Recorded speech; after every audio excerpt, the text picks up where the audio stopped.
so excited. And I'm a New Yorker. It makes me even more excited to be with NBC.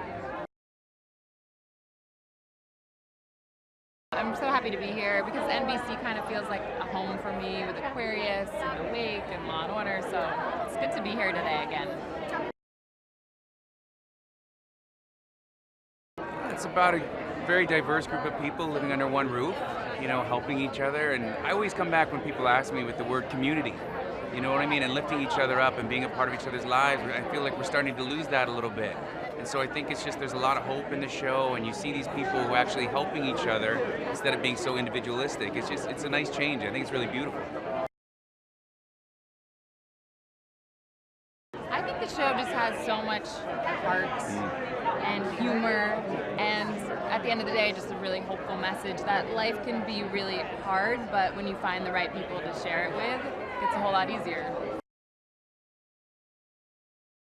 It really is about the strong relationship between people. They don't have to be blood, you know, as long as they love each other. That makes them family.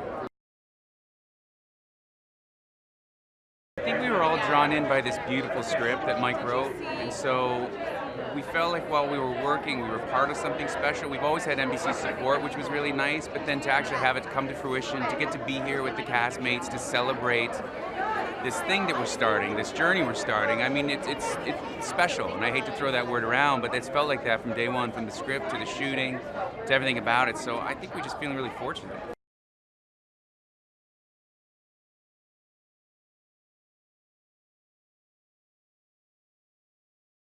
We're exploring the characters in ways that we didn't get to the first 10, which did phenomenally well. Thank you everybody for watching.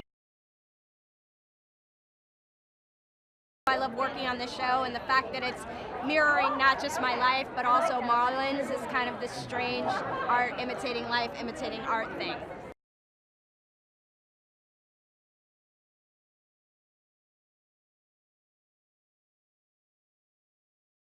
I mean, it's so huge, but you kind of spend so much time when you're working on the pilot trying not to get too excited about things, and you keep saying, oh, but when we're doing this, I mean, if we end up doing this, and you push it down so much that then you get the news and you're kind of like excited and overwhelmed and shocked all at the same time.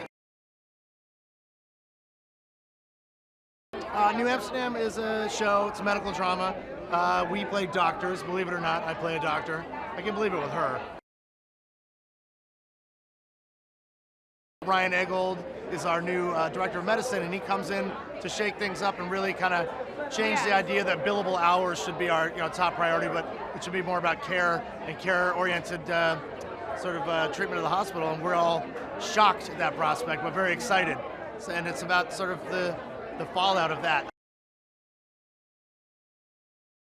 So I play Dr. Helen Sharp. She's an oncologist, head of oncology, and she's really gotten used to behaving in a kind of way that suits her. She likes to be a bit of a satellite darling and go round, and it's representing and trying to raise money for the hospital, but she doesn't really want to be there and be very hands-on. So her and Max Sharp are at loggerheads a little bit to start off with, because he obviously expects all of the staff to be there. I play Dr. Iggy Frome. I'm the head of child psychology, and he is eccentric. He is really kind of, again, frustrated by the system. His whole mandate that's enforced upon him by the hospital is like, bring everybody to baseline and then put them through the system. He puts kids in foster care, doesn't really get to do any of the things that he would really like to, that he thinks would benefit, the future of mental health in the country.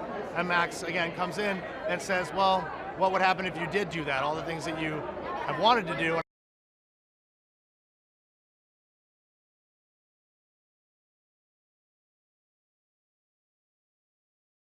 Oh gosh, I love it. I love, Patton and Glenn and everybody. I get so excited. I can't help it. I was really trying to behave on the carpet, not to go ruin everybody's shots by giving hugs and everything. But everybody, we have a ton of great people on NBC. It's a great network to be a part of. Oh man, it's so amazing. It's so amazing. We're all so excited because this season things are going to become very interesting. You're going to see a lot more of Remy, which is really great. It's fun for me because I get to play like 2 or 3 different people, different personalities rather. But I'm just so excited. We're all so excited. We're also going to continue to take the show abroad. We're going to be in several different countries. All of us are just so excited to get a full season order and to do this again. It's going to be even more action-packed. I was recovering from quite a few injuries last year, so we did a lot of shoot-'em-up type of stuff, but this year we're going to have sword fights, we're going to have all kinds of crazy stuff. It's just, the sky's the limit. I was talking with my showrunner, Martin Garrow, who I love, and we're going to kick it up a notch this season. We all care about each other so much, and if one of us is knocked down, we help each other get back up, and it's just a great dynamic, and it's very much like a family. Some days you want to punch each other, and other days you just want to hold each other, you know?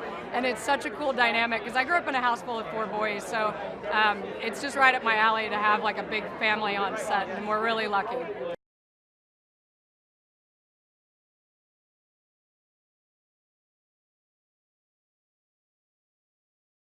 They're being so supportive of the show. The fact that we were the first pilot to be picked up over any network. I mean, it just feels like a dream, really. Like, we're really happy.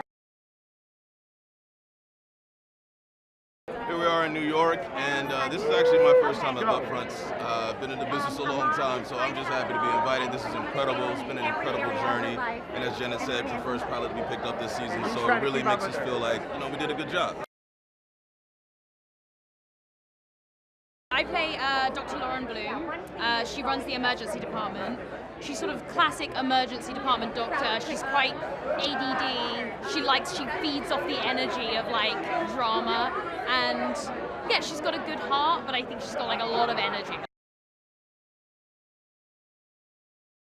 And I play Dr. Floyd Reynolds. I start out fired the first time you see me, and then suddenly rehired, and I become the head of the cardiac surgical department. So I'm given this task to kind of build it from the ground up, because after he fired everyone, he realized that I didn't focus on trying to overcharge customers and whatnot, and I actually cared about the patients. So it's a great opportunity.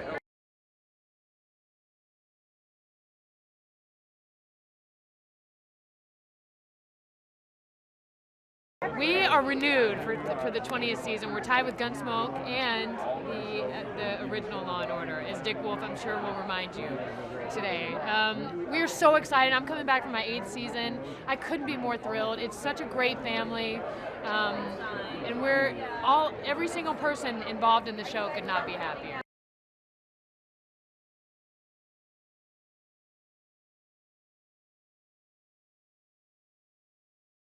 Every state has a gym. Within probably 3 hours of where you are, there's an obstacle course you could go train on. So we're having to get these obstacles so ridiculously hard, and yet the ninjas find a way to get through them. What's cool is we dropped the age limit to 19, so we're seeing younger people out there. We're seeing people who've spent their whole formative years training for it, and they're in so much better shape than me, it's annoying. It's so much fun because we get to see some of our favorites come back, people like Flip Rodriguez or Jesse Graff and Megan Martin, but then we always get to see the news stories, and the stories are, I think, it's what people connect to on the show, is when you see these are everyday people. These are people who have families, who have struggles, who've overcome hardships, who are dealing with things like the loss of a loved one or substance abuse problems, and I think people at home see that, and it gives them hope. It gives them hope that, hey, that's like me. Maybe if they can do it, I can do it. And I think that's the most important message of the show, is that whoever you are, whatever you're dealing with, there's someone out there who's going through the same struggle. And as long as you don't give up, if you persevere, you can be better than you were the day before. And that's what American Ninja Warrior is about.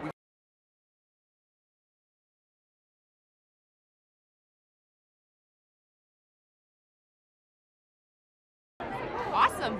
Yeah, it feels awesome. It feels like a full completion of doing the pilot and all that hard work that everybody put in. And it's a story that we're passionate about and we're passionate about telling.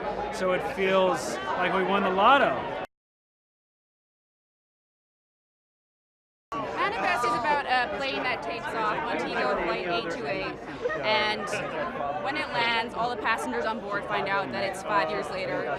No time has passed for them, but their lives are completely different, and it's about them finding their way in this new life, second chances. A lot of them come from stories that they have something to deal with, so they get that second chance when they come back. Manifest as many things. It's has a sci-fi element. It has a procedural element. It has a spiritual element. It has a family drama element to it. It's a landscape that's emotionally rich. It's unexpected. It's full of hope. It's full of heart. It's full of second chances. And it's full of redemption. I play Michaela Stone, and Ben is her brother. She's had a bit of a tragic past, and so she's struggling with a lot of that. And when she lands, she comes to terms with the fact that she has to, face a lot of that stuff. Ben Stone, as Melissa said, Ben Stone is Michaela's brother, older brother. He's a quintessential firstborn, type A. He's a stress case. He's a husband. He's a father. He's trying his best to keep his family afloat. His son has cancer, so he is on this mission to figure out a cure for his terminally ill son, and at the same time he misses out on his daughter's life, he misses out on his wife's life and on their relationship together. So he has a lot going on. So when he lands in this plane, and it's 5.5 years later, he gets an opportunity at a second chance. He also is going to try his damnedest to figure out what's happening with this mystery that's happening to all of them on the plane.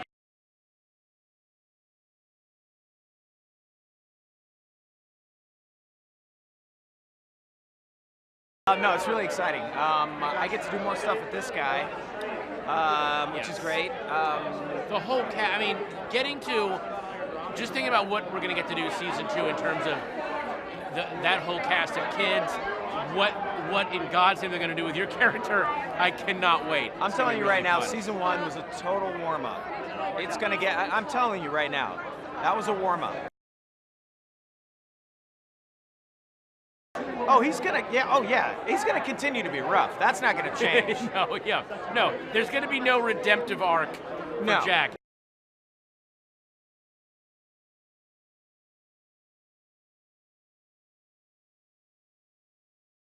It's the best. You knew I couldn't leave for too long. I love this family. I think NBC does great programming, and I think they create a really lovely world, and they really focus on connecting with people and shows that have sort of human interaction at the heart of them, and that's what I like about this show.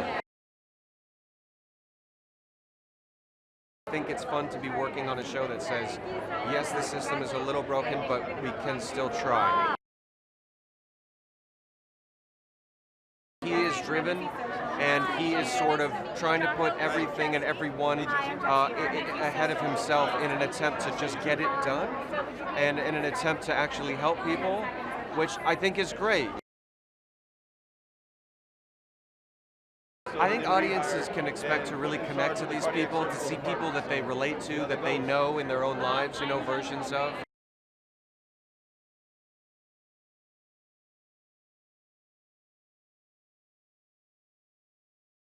The show's called Reverie. It's kind of like Inception meets Alice in Wonderland, but set in like a VR psychological thriller kind of background.